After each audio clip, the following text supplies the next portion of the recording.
Hello and welcome to this month's episode of Nacho Problems, where we turn ordinary recipes into extraordinary nachos. I'm Nacho Queen, but you can call me M. This is our third and final episode in our series of wedding-worthy nacho recipes. Now, after two stunning entrees, I figured we needed a dessert to match. So this episode, we're making Crème Brûlée nachos. Crème Brûlée is a rich, creamy custard topped with a crisp layer of caramelized sugar. Its simple elegance is the perfect ending to any fine dining experience. Let's get started. Step 1, the cheese.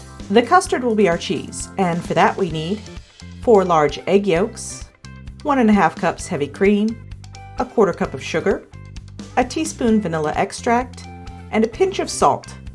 Fun fact, I have a set of measuring spoons that identify a pinch as being 1/16 of a teaspoon, with 1/8 being a dash and 1/32 being a smidgen.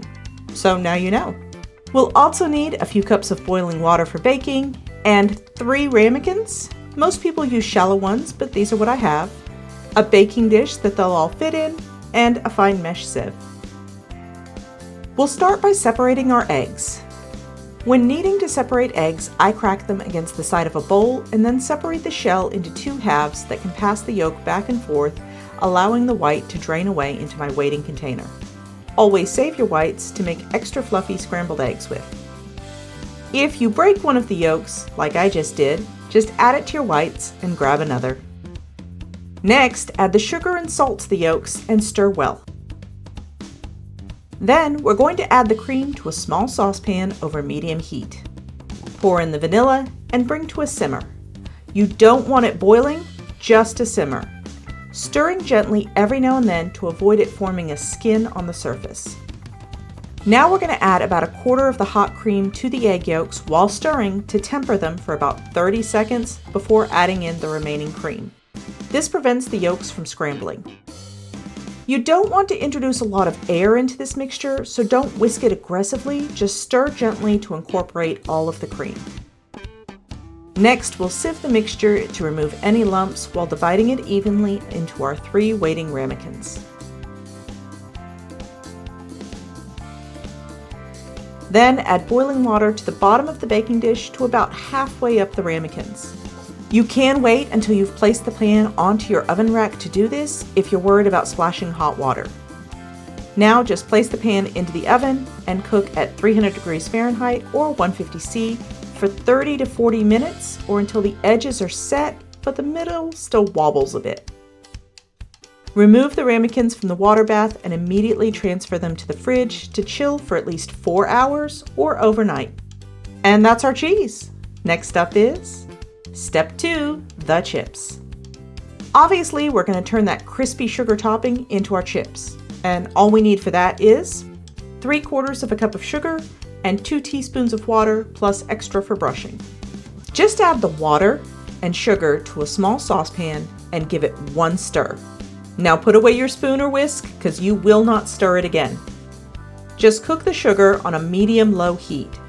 Occasionally you can take a pastry brush dipped in water and brush it along the sides of the pan to melt down any sugar sticking to the sides. Do not touch the sugar with the brush. Just allow the water to run down the side of the pan. Keep cooking and the sugar will eventually all melt and turn clear. This could take 10 to 15 minutes depending on how high your flame is. Watch your sugar very closely and do not step away because once it starts to brown, it can burn very quickly. As soon as you have a nice golden color, remove it from the heat. Now, you can't just pour this out onto a parchment-lined baking tray, but I thought these little flower molds would be really pretty. If you do use molds, make sure that they're very thin ones so that you don't destroy your teeth biting into them. Remember, liquid sugar is very, very hot, so please be careful with these. I'm going to pour the remaining sugar into a single pool on another sheet for some added crunch on our final plate. Now just allow these to cool completely at room temperature. Once cool, you can just peel the flowers away from the mold, and that's our chips. Next up is Step 3, the toppings. For our toppings, we've got some raspberries, blackberries, and a tiny sprig of mint courtesy of the garden. Also, remember the leftover sugar from the chips? Well, that has also cooled, and we're going to place it into a plastic bag and take out a little of our frustration on it to make a fine, crunchy powder to sprinkle over the top of our nachos. Well, I think we're ready for step 4. Let's eat. Now, normally we'd start with chips, but I think today we should start with cheese. I was hoping this would plop onto the plate nicely, but it looks like it needs some persuasion. That's better. Next, we're going to give it a sprinkle with our sugar flakes, position our chips, and finish with our berries and mint.